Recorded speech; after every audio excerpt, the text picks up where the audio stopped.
Welcome. I'm so glad you can join us on Mission Evolution, where we bring the latest knowledge from today's leading experts to support your evolutionary process. I'm your host, Gwilda Wiyaka. This hour, we'll consider cancer prevention, an evolutionary viewpoint. We all have been faced with tough decisions from time to time. Unfortunately, there's no canned answer that fits every situation and person. When trying to make one of life's difficult choices, it makes sense to gather all the data we can and then select the best alternative for us personally at any given time. With us this hour is a gentleman that has been confronted with not just difficult, but life and death choices. Here to share his experience as cancer survivor is Chris Wark. Chris is a young adult cancer survivor, best-selling author, and patient advocate.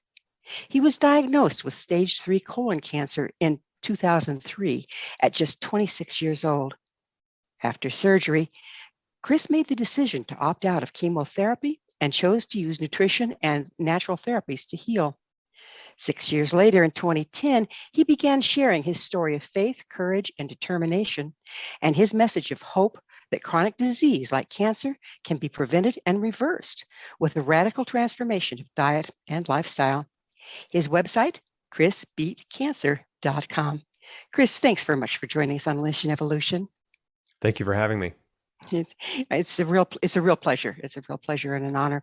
So, Chris, I understand you were diagnosed with cancer when you were 26. What was your life like leading up to that point? Well, my life was pretty good. I didn't have any health problems, and I was a newlywed. Had been married for about 2 years, and I was working in real estate, and I was a musician and was writing songs and playing shows, and was just really excited about my future.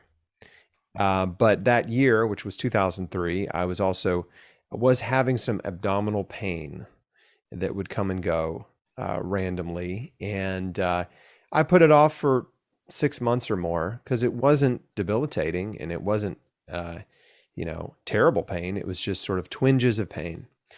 But that progressed, and in December, I went to the doctor because the pain had gotten worse. And I was referred around several times and eventually had a colonoscopy, and they did that procedure. And when I woke up, they said, you have a golf ball sized tumor in your large intestine, in your colon. And at that point in my life, just to give you an idea of how clueless I was, I didn't even know what a colon was. So, right? It's like, oh, the colon, what is that? That's the large intestine. Okay. So anyway, they biopsied it and sent it to the lab. And then 2 days later, I got a call, 1 or 2 days later. I still don't even know exactly when that happened because it was such a blur, but they called and said, we've confirmed you have colon cancer. My goodness. I mean, you had no clue before that or any inkling that something wasn't right outside of just an occasional twinge? Right. No clue. Colon cancer was the furthest thing from my radar. I thought maybe I had an ulcer, right? I don't know. I didn't know anything about anything with regard to health. So yeah, it was a total shock, as cancer diagnosis is at pretty much any age, but especially as a young adult. And right. What happened to me was very typical. And that is, I was rushed into treatment out of fear. Well, that's pretty terrifying to find out that you have a life-threatening disease, and you apparently didn't have weren't armed with any prior knowledge of even what the colon was, much less what the cancer would entail. Am I correct in that? I didn't know anything about cancer. I didn't know much about health or healing. And so what happened to me is what happens to most patients. They get a diagnosis. It's very scary. And they're told you have to do treatment right away if you want to survive. If you want any chance of surviving, of living a long life, or living 5 years, you need to do exactly what the doctors tell you. So for me, they said, you need surgery right away. We got to get this thing out of you before it spreads and kills you. And so I was like, okay, I guess I got to do this. And they wanted to have me in surgery within just a couple days. I mean, you don't have time to think about your life. You don't have time to read and research or talk to anybody. I mean, that's what happens. Patients are rushed into radiation or chemo or surgery before they know what's happening to them. And so I did have the surgery. When I woke up from surgery, they said, it's worse than we thought. You're stage 3C. You're going to need 9 to 12 months of chemotherapy. And, So, Chris, what went through your mind at that point? I mean, you're still in the hospital, yes, when you get yeah. this information, and still probably debilitated from the surgery itself. What went through your mind? Well, I was on some really heavy drugs at that point. So there wasn't a whole lot going through my mind. You know what I mean? They just cut out a third of my large intestine and sewed me back up and given me some really strong drugs. So I was just basically unconscious, for days in the hospital. And I sort of just, they told me I would need chemotherapy and it was like, okay, I wasn't thinking clearly at that Did you time. did you have someone there with you that had knowledge of what was going on that could help advise or hold space for you? I didn't have advisors, but my mom, my wife, other family members, my dad, people were definitely in and out and with me pretty much 24/7. People were with me, which was wonderful. I mean, that was definitely a blessing. But at that time, there wasn't a real need for advocacy because they weren't trying to start chemo right that moment. It was more of just, let's make sure he recovers from surgery, which I did. But a couple things happened in the hospital, that got my wheels turning. And the first one was they served me a sloppy Joe. Oh my. The first meal after cutting out a third of my guts was a sloppy Joe. And I was like, what? Like, why are you serving this horrible industrial cafeteria food to sick people? Right? To heart disease. The guy down the hall just had a quadruple bypass, right? He's getting a sloppy Joe too. It just makes no sense why they're serving this horrible food. Like they really don't care about the Did you health did you of have their any patients. did you have any history with food and dietary No, recommendations or options? So no. so how did you know that that wasn't just okay? Well, I mean, the sloppy Joe, they don't even serve it in restaurants. Like nobody likes them. Like the only place you can get a sloppy Joe is summer camp or the military or in prison. So, it's the perfect example of the worst kind of cafeteria food imaginable. So I knew enough. I had a background in health in that I worked for a health food store called Wild Oats for a year when I was in college. So I knew what health food was. I Okay, knew what it that was. makes sense because Yeah. that kind of exposure gives you a little broader view of what our food choices can mean or do and what they are. Yeah. I knew the difference between health food and junk food, right? Fruits and vegetables. I knew that was better than McDonald's, right? Or a Snickers bar, right? So I had just a sort of a basic understanding that there was a world of healthy and holistic living out there. I wasn't a part of it, but it existed.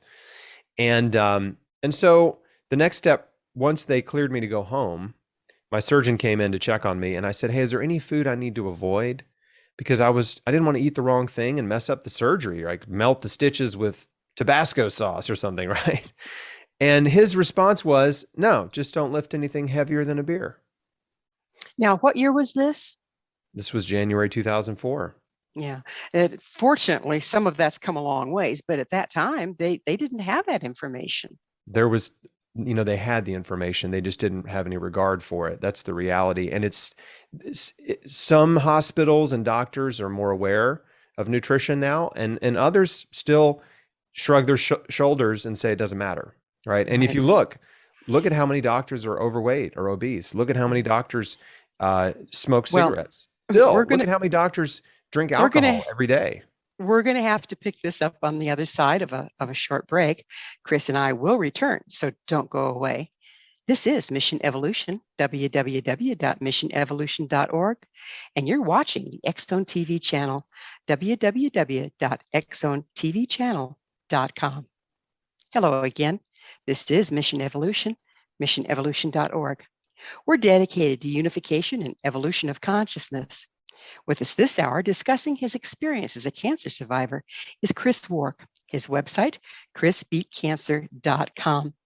Chris, we were just getting into the changes that have gone on since the time you were in the hospital with nutrition, and that you had a little bit of nutritional background, but at the time, the hospitals and the doctors didn't really regard it as an important part of healing. We have seen changes since then.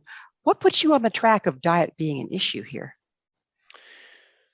So, the hospital served me this horrible sloppy Joe meal, the first meal, and all the other food they brought was terrible, like meatloaf and other stuff like that. My surgeon told me it didn't matter what I ate. And I got home and I knew that wasn't right. I mean, I knew instinctively that there's a healthy way to eat and there's an unhealthy way to eat. And, but I didn't know what to do. And I was faced with um, this prospect of chemotherapy in order to survive. I was told that's what I needed in order to survive. And I had a problem with it instinctively.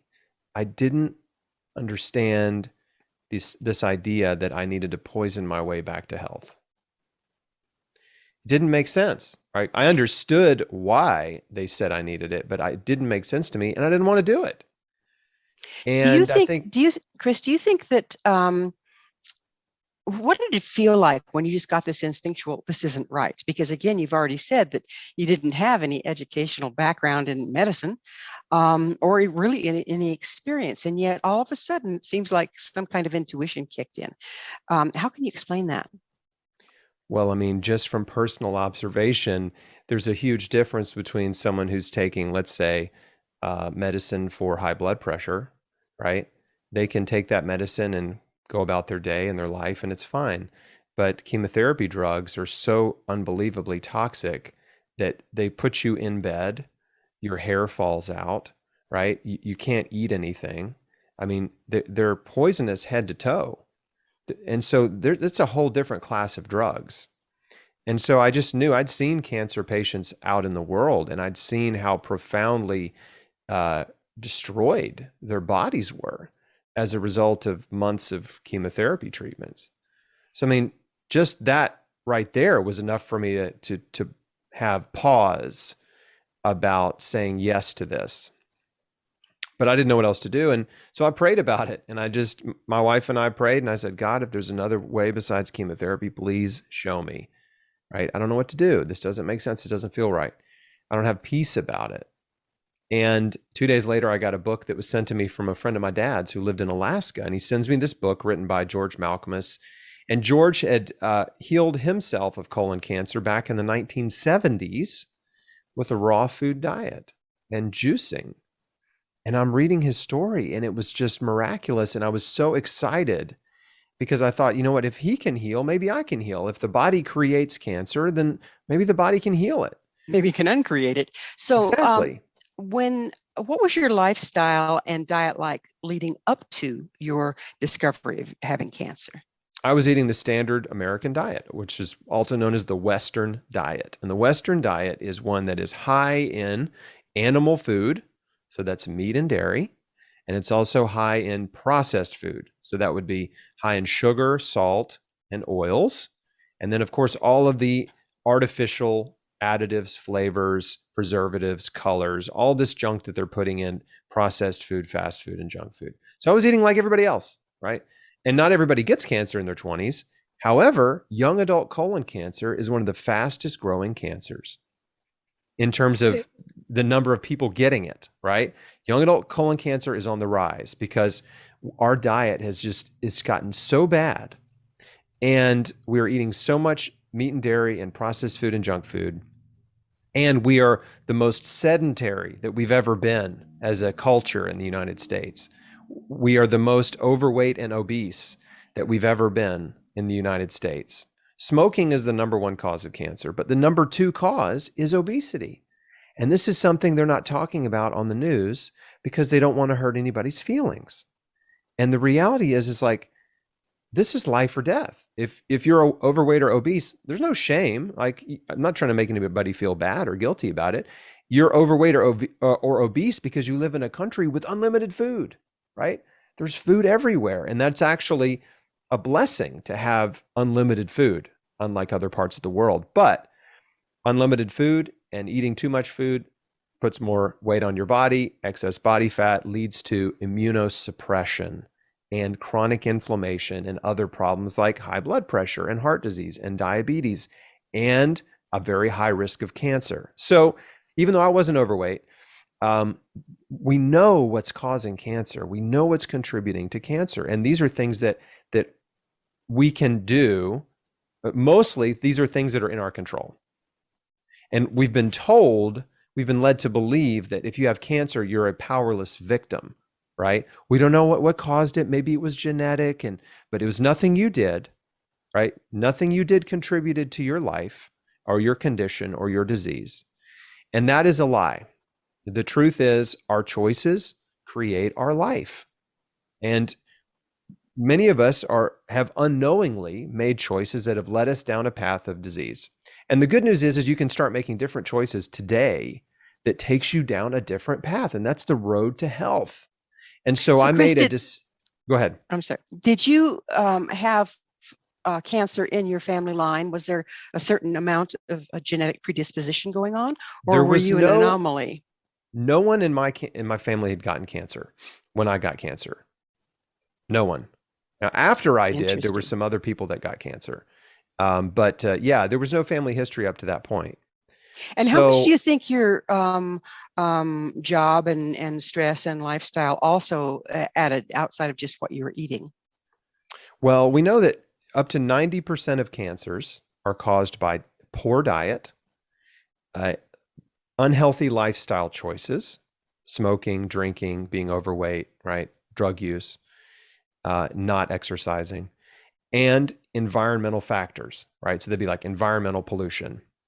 So 90% of cancers are caused by these factors that we have control over for the most part. Environmental pollution is a little tricky, right? But what you put in your mouth, what you put on your body, and the way you take care of yourself, that accounts for the majority of cancers and chronic disease. So as I started reading and researching and I was learning this information, which was completely revelatory to me because it gave me my power back. I realized I'm not a victim of disease. I'm a victim of my choices, and I need to change the way I'm living my life. Well, so overnight, isn't that the main point, no matter what you're dealing with, is coming out of that victim stance? Yes, victimhood is so dangerous and destructive, and it literally makes you powerless, right? When you believe you're a victim. But when you decide not to be a victim, which anyone can do at any point in their life, they can decide, I'm not going to be a victim anymore. I'm taking responsibility for my life and my health and my situation, and I'm going to change, right? I'm going to change the way I think. I'm going to change the way I act. I'm going to change the way I react to people and situations. And this is what I had to do. I just realized I got to change my whole life. And so the first step was the diet. That's something anyone can change overnight, is you can change what you put in your mouth. And so I went from eating the standard American diet, 1 to 2 servings of fruits and vegetables per day, to eating between 15 and 20 servings of fruits and vegetables every single day. Okay. When you made that choice and you made that change, did you then have a period of detox, of feeling worse before you felt better?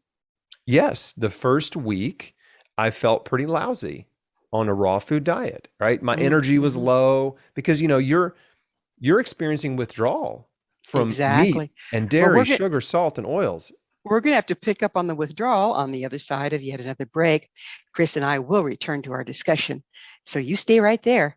This is Mission Evolution, www.missionevolution.org, and you're watching the X-Zone TV channel, www.xzonetvchannel.com. Welcome back. This is Mission Evolution, www.missionevolution.org. Our guest this hour is Chris Wark.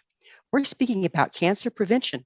His website, chrisbeatcancer.com. Chris, we were talking about the what you started going through when you radically changed your diet overnight. How long did what we call detox or a healing crisis, how long did that last? And were you tempted to go, I'm worse instead of better, I'm going to do something different? This is really important because when you make a radical change to your diet, you will experience withdrawal. So if you've been eating tons of sugar and salt and processed food, right, tons of meat and dairy, drinking lots of caffeine, right? And you stop doing those things, right? There will be a few days where you don't feel right. You may have a huge drop in energy. That's pretty common. You just feel tired and low energy and like, oh, I don't feel good. You might get headaches, right? You might feel nauseous. You might even break out, in pimples or hives. Like there's crazy things that can happen when your body starts to detoxify. And so for me, yeah, I just had a few days of feeling kind of low energy and not feeling great. No, I didn't have any extreme detox symptoms, but they're not uncommon. Point is, within a week, I started feeling really good. A week of eating all raw fruits and vegetables, fresh fruit juices, giant salads, fruit smoothies. Just took about a week. And then my energy came back and I felt better than I had in a long time. And so it's important to know, like, you got to get over that little bit of a hump. And if you're thinking about this or you've tried, I can remember years ago, someone said, oh, I tried a raw diet and I just couldn't do it. I just felt bad. I tried it and I just, on the second day, I just had to quit. And I'm like, oh, you just got to push through a little longer, right? Just got to push through that little difficult period and you start feeling good. So I did that and went, there's a lot of pressure to go see the oncologist and to do chemotherapy, even though I was really starting to think I didn't want to do it. And I was excited about changing my life and building my body up. I didn't want to tear it down further. I knew I was weak. I knew I was sick. I felt really vulnerable. And I did not want to become the kind of cancer patient that I saw out in the world, right? Emaciated, no hair, yellow skin, sickly, weak, right? I didn't want to become that. And I wanted to get stronger and healthier. So we had an appointment with an oncologist and it didn't go well. And he basically told me, if you don't do chemotherapy, you're insane. So with this kind of information, and they're telling you the best they know at the time. I mean, there's no villains out there. But with this there kind are of villains out there. with this kind of information, what response were you getting from your family, from your support system? I mean, this is a scary time and tough decisions. Well, What were they people saying? around me were trying to help and they loved me, but they didn't know how to help. And they were, many of them, operating on this false belief that chemotherapy is the best solution for a cancer patient. And the reality is, since the introduction of chemotherapy, really back in the late 1950s, 1960s, up till today, the cancer death rate has only improved by about 5%. So think about that. 5% in almost roughly 70 years. That's So horrible. where do those figures come from, Chris? These are well documented. You can Google cancer death rate is only improved 5%. And you'll find research articles and papers and stuff like that. So the death rate is the ultimate measure of success, right? How are we doing? Are we curing cancer? No. The death rate has only come down 5% since the late 1950s. If that's not the most indicative scorecard of failure, I don't know what is. So once you made your decision, which was not an easy decision, I suspect, with this kind of feedback, once you made the decision, did you oscillate, or did you really stick to your guns and feel that this was absolutely the path for you? Well, every day you're dealing with fear. You're dealing with worry and doubt and uncertainty when you have cancer.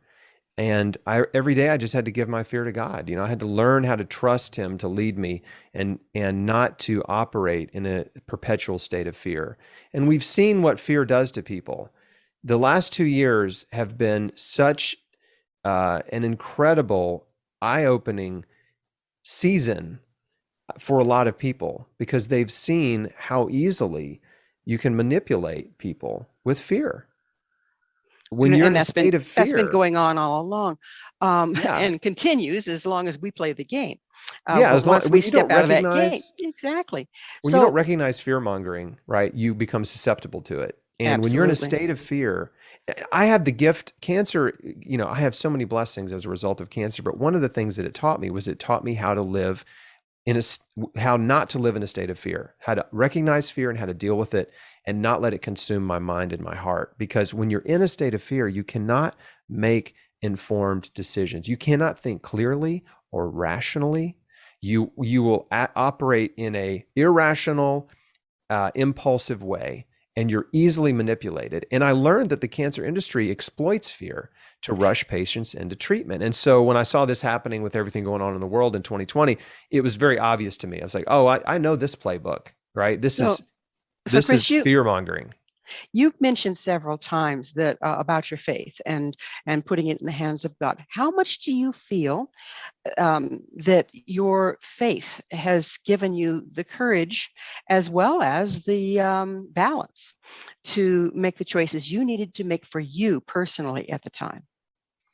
My faith definitely gave me the courage to do what I did because, you know, when you're faced with cancer, all your options are scary, right? Chemotherapy is scary. Not doing chemotherapy is scary, right? They're both scary. So it's like I had to learn to trust God and give him my fear and trust that he would lead me. And when you're doing chemo, it's like everybody's supporting you and loving on you and sending you gifts and food and flowers and cookies and like everybody's on your side. And if you decide not to do chemotherapy, your support kind of evaporates and you feel very alone. Did your And family support evaporate, or did you have that all along? it did evaporate. It did. Mm-hmm. My mom supported me, and my wife in the beginning didn't know how to support me. She thought I was making a mistake. But she came around after that appointment with the oncologist who said I was insane. And the way he treated us so badly and was so condescending and tried to use so much fear to manipulate me into saying yes to chemo. Her eyes were opened by that appointment. And so, from there, I just had to realize like my life is up to me. I'm going to live or die on my own terms. This is my choice. This is my life. No one else gets to make this decision for me. And I'm not going to let anyone intimidate me or bully me into doing a treatment I don't want to do.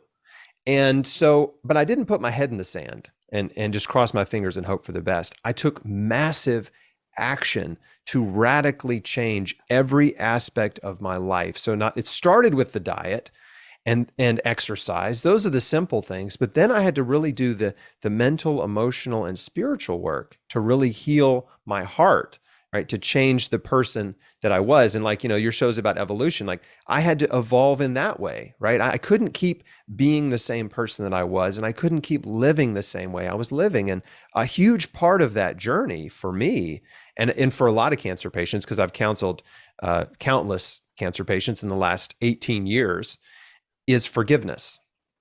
Forgiveness is such a powerful healing tool that you have at your disposal. And people don't realize that bitterness and anger and resentment and unforgiveness, right, are so toxic and are so destructive and are leading them down the path of disease. So that's a huge part of my message. Huge part. Well, we'll have to pick up on that part of your message and go a little deeper into it on the other side of yet another break. Chris and I will be back shortly to continue this discussion, so don't go away. This is Mission Evolution, www.missionevolution.org.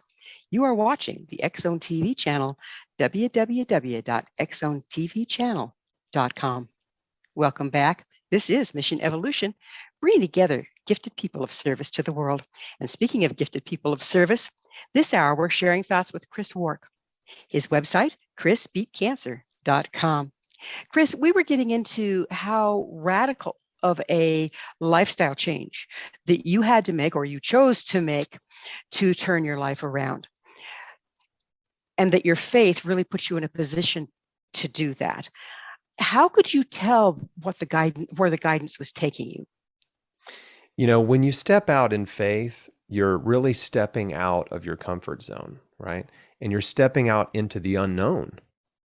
And that forces you to really rely on God and really trust that he's going to lead you. And the analogy I like to use is if you've ever been hiking, there's always a moment on a hike, if you're hiking somewhere you've never been before, where you think to yourself, am I lost?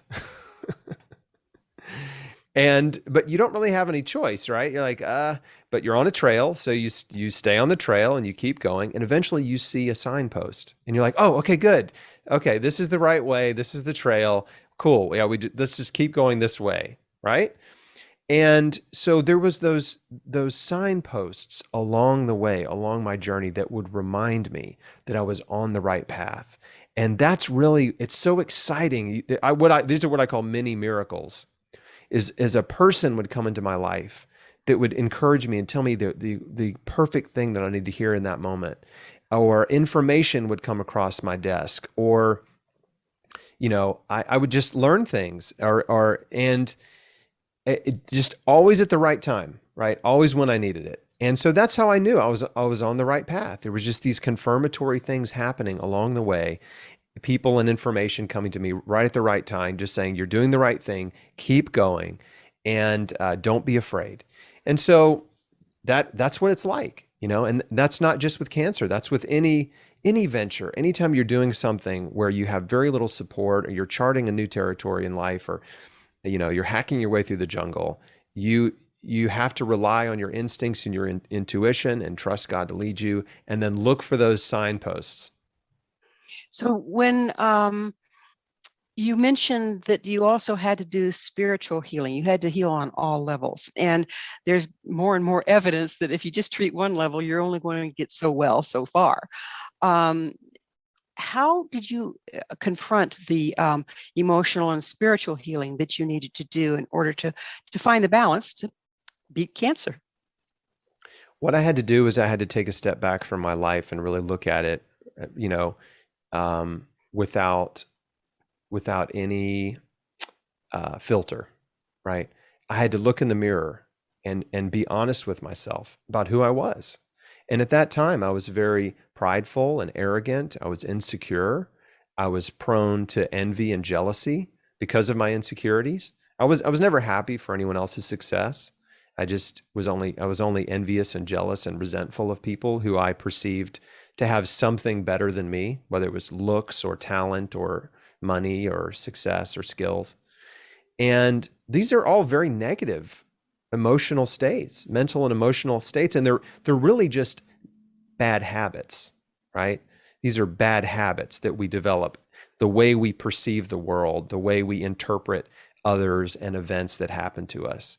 And so I had to really start taking every thought captive, right? And catching myself when I was thinking negatively and interrupting it, right? If I started to feel jealous from someone, I just have to say, wait a second, I'm feeling envious and jealous right now, right? I had to acknowledge it. And then I had to say, I'm going to choose not to, right? So that first step is owning it, isn't it? That's That right. introspection, that know thyself issue. Know thyself, they call it mindfulness, right? Mm-hmm. Which is not just thinking your thoughts, which you're doing anyway, but thinking about your thoughts, right? Catching yourself. Why am I thinking this way? And choosing to think differently if it makes sense. So if I was feeling judgmental or critical, if I was thinking that way, I could stop and be like, I'm being critical right now. I'm going to choose not to, right? I'm not going to judge that person. I don't know them. I don't know anything about their life. I'm going to choose not to be judgmental, right? Got it. I'm going to choose not to be envious to this person.